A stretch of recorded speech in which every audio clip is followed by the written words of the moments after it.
everybody, welcome back to another video. So, as by now you do know that I actually have a Honda Civic Type R. So, yeah, today's video is just going to be a little simple thing of spraying the rocker cover. So I'll just show you that now.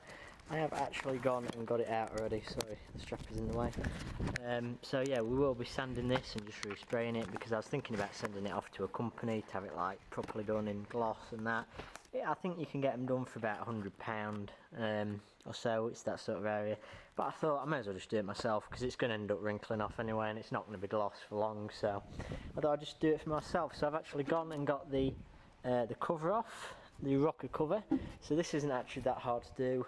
Just make sure as well, if you are doing this, that you do cover up, you know, the bottom block of the engine leak. But today's video is mainly just going to be doing the rocker cover. So this literally just turned up like 10 minutes ago. I was actually just going to do it with red caliper paint for now, but it just turned up. So it's actually wrinkle red spray paint, so you can obviously get whatever colour you want. I think it's called like VHT wrinkle red wrinkle spray paint, and it's basically just a high temperature spray paint. That's generally all it is really.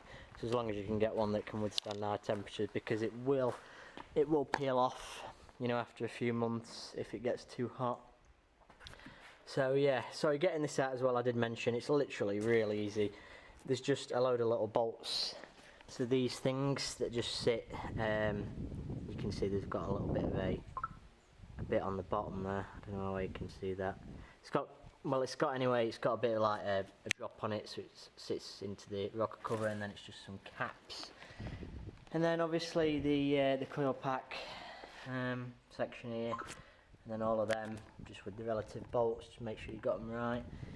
And yeah, that's about it. So that's all we're going to be doing. So I'm going to sand that back now, sort the leak, just get it to. I just want to clean the engine bay up and stuff like these, all these little bolts here. I'm going to buy a few of them, just dress up bolts just to make it look a bit nicer. So yeah, anyway, let's get on with sanding this down.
One coat of that, and it does look quite good actually. I mean, it's not, you know, it's not going to be the best jobs if I do it myself, but yeah, it is red. So when it's done, I'm going to sand all these bits off, so these red bits on the threads, and then the Honda badge, I'm going to do that black and so on. So let's do another coat.